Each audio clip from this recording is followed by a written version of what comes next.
নমস্কার বন্ধুরা, সীমাস কিচেনে আপনাদের স্বাগত। আজকে আমি কাতলা মাছের তেল ঝালের একটা রেসিপি শেয়ার করব।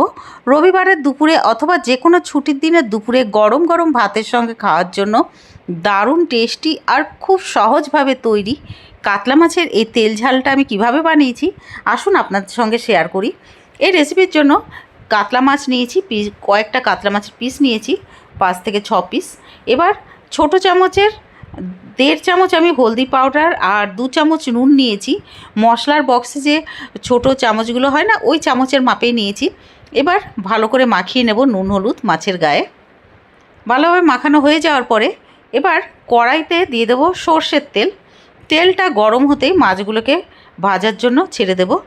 এই রেসিপিটা বন্ধুরা সর্ষের তেলে কিন্তু খুব ভালো লাগবে।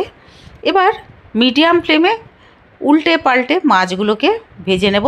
আমি একসঙ্গে সব মাছ দিইনি, 4 পিস দিয়েছি। এবার দুটো সাইডই ভালোভাবে ভেজে নেব, মিডিয়াম ফ্লেমেই ভাজবো।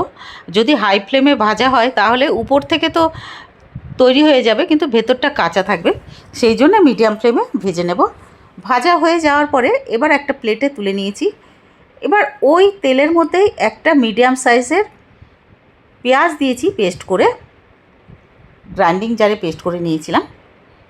এবার মিডিয়াম ফ্লেমে পেঁয়াজটাকে ভাজবো। আপনারা যদি গ্রাইন্ডিং জারে পেস্ট করতে না চান তাহলে গ্রেটারের হেল্প নিয়েও গ্রেট করে নিতে পারেন। এবার দিয়েছি 2 চামচ আদা আর কাঁচা লঙ্কার পেস্ট দিয়ে আবারও কষিয়ে নেব। মিডিয়াম ফ্লেমে বেশ কষিয়ে নেব, অনেকক্ষণ 2 মিনিট মতন কষিয়ে নেব। এবার দিয়ে দেব স্বাদ মতো নুন আর 1 চামচ, ছোটো চামচের 1 চামচ কাশ্মীরি রেড চিলি পাউডার। এটা কালারের জন্যই দেবো বন্ধুরা, তবে এটা অপশনাল, যদি আপনারা না দিতে চান তাহলে কোনো অসুবিধে নেই। এবার 2 থেকে 3 মিনিট আমি এইভাবে মিডিয়াম ফ্লেমে কষিয়ে নেব। দিয়ে দেব ছোটো চামচের 1/2 চামচেরও কম হলদি পাউডার দিয়ে আবারও কষিয়ে নিতে হবে। এবার গ্রাইন্ডিং জারে আমি যে আদা আর কাঁচা লঙ্কার পেস্ট বানিয়েছিলাম না, তার মধ্যে একটু জল দিয়ে সেই জলটা ঢেলে দিয়ে একটু নাড়িয়ে নেব। এবার আমি ঢাকনাটা লাগিয়ে দেবো মিডিয়াম ফ্লেমে 2 মিনিটের জন্য। 2 মিনিট পরে ঢাকনাটা সরিয়ে আবারও কষাবো মশলাটাকে।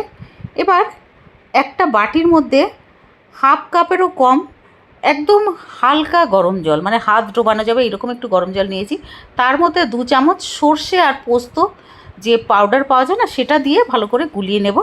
এবার ওই সর্ষে আর পোস্তর যে পাউডারটা গুলিয়ে নিয়েছিলাম ওইটা ঢেলে দিয়েছি এই মশলার মধ্যে, পেঁয়াজের মশলার মধ্যে দিয়ে এবার নাড়িয়ে নেব। ভালো করে নাড়িয়ে নিতে হবে, মানে কষাতে হবে মিডিয়াম ফ্লেমে।